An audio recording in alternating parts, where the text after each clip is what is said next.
Stalo se již milou tradicí plesu základní školy Sloup, že využijeme této slavnostní chvíle k tomu, abychom vám naše budoucí absolventy blíže představili a předali jim absolventskou šerpu. Dnes vám tančili tyto krásné slečny a elegantní mladí muži. Zlata Martinková a Ondřej Potocký. Zlata se ve volném čase věnuje svým kamarádkám, nakupování a zvířátkům. Chtěla by se dostat na informační technologie do Boskovic. Ondra hraje fotbal a jezdí na výlety s rodinou. Chtěl by se stát elektrikářem.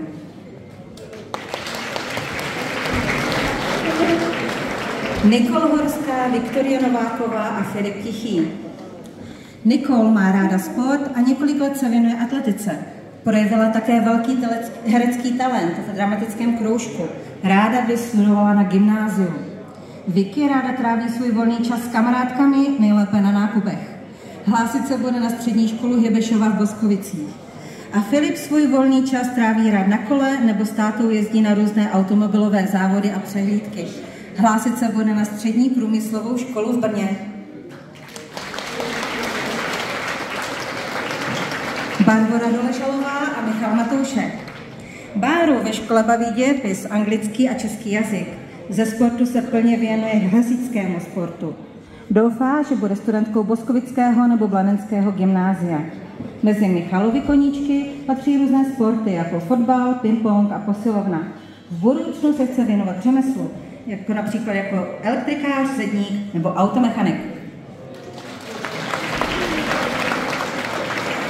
Jitka Veselá, Jana Zdrubecká a David Kala. Jitku baví rukodělné práce. Chtěla by pracovat s dětmi. Jana ráda sportuje, cestuje, cvičí se svým psem a chtěla by pokračovat ve studiu na střední zdravotní škole. K Davidovým zálibám patří hlavně florbal, fotbal a lyžování. Eva Mikulášková a Jiří Cihlář. Evu baví tělocvik, kamarádi a z ročních období nejvíce léto. Ráda by se dostala na střední školu Hybešova v Boskovicích na obor zahradnice. Jirka se ve volném čase věnuje počítačovým hrám. Zajímají ho motorky a auta, především BMW. Rád by tedy dále pokračoval ve studiu v Boskovicích na Citroenu.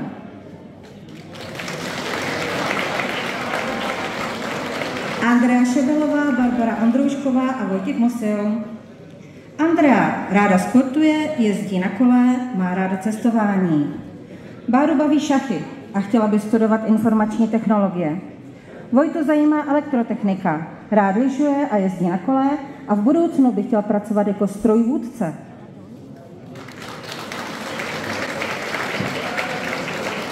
Lucie Zukalová a Michal Sedlák. Lucka je společenská dívka, která ráda tráví čas s rodinou, s kamarády a pejsky. Hlásit se bude na střední pedagogickou školu. Michalovým koníčkem je hraní na kytaru, chytání ryb, posilovna a čas strávený s rodinou. V budoucnu by se rád věnoval strojírenství, elektřině nebo opravě aut. Aneška Sehnalová, Lily Perkovská a Michal Zouhar. Aneška má ráda cestování a přírodu, vystupuje jako mažoretka. Ve škole Lily baví výtvarná výchova a tělocvik. Ráda by se stala zahradnicí, protože má ráda přírodu a zvířata. Michalovou obrovskou vášní je fotbal, kterému se věnuje několik let i aktivně. Jeho nejoblíbenějším týmem je Arsenal. Studovat by chtěl bezpečnostně právní činnost v Boskovicích. Natalia Dražanová a Šimon Kučera. Natka má ráda hory a angličtinu. Chtěla by se stát překladatelkou. Šimon má výtvarné nadání, hezky maluje a hraje volejbal.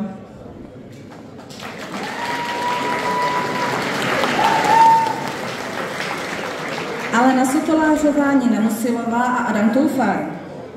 Alena se nejvíce věnuje atletice, ve které již také trénuje děti. Směřuje na gymnázium. Nina ráda hraje volejbal a tráví čas s kamarády. V budoucnu se chce věnovat cestovnímu ruchu. I v životě Adama zaujímá důležitou roli v sport, například fotbal, florbal a hokej. Hlásit se bude na střední školu Tega Blansko.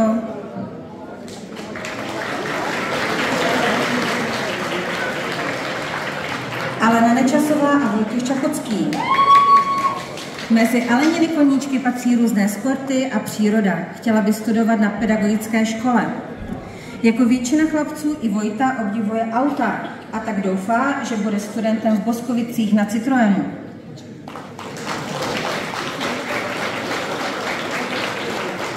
Adéla Fleková, Barbora Stiskálková a Dominik Vitou. Adéla hraje na klavír, miluje zvířata, nejvíc svého psa a kočku. Bára miluje hudbu, volejbal a čas strávený s kamarády. Má v plánu pokračovat na střední škole zaměřené na zdravotnictví. Dominik má rád zábavu s kamarády a rád chodí ven.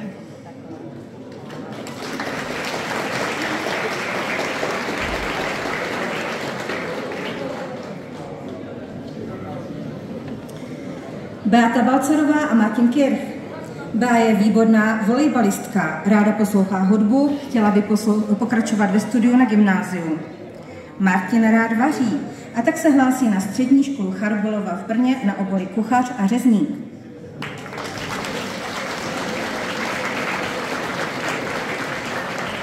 Emma Mikulášková, Beata Kočerová a Lukáš Suchý.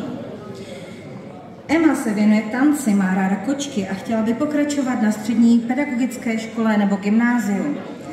Bea hraje tenis a volejbal, ráda kouká na seriály a chtěla by studovat na gymnáziu. Luky má rád zábavu, holky a motorky. Chtěla by se dostat na průmyslovou školu.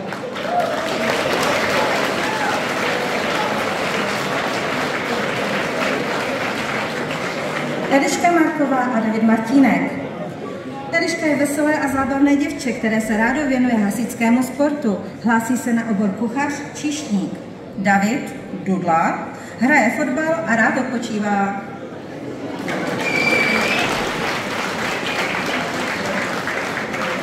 Sofie Šmídová a Jakub Zouhar. Sofie má ráda zimní sporty, hlavně snowboard. Chtěla by studovat na obchodní akademii. Kuba hraje fotbal a florbal a rád lyžuje. Je všestranně nadaný a tak by chtěl pokračovat ve studiu na gymnáziu.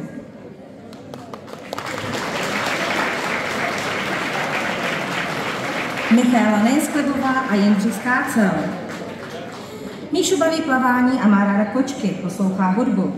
Jindra sportuje, věnuje se horolezectví, zajímá ho obor ekonomika a podnikání.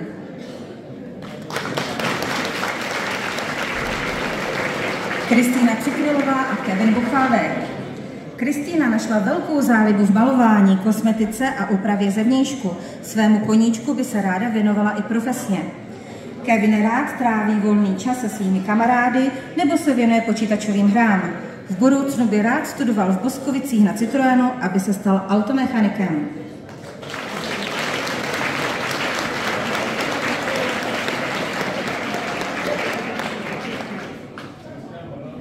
Dámy a pánové, toto byli žáci 9. ročníku základní školy Sloup. Děkujeme.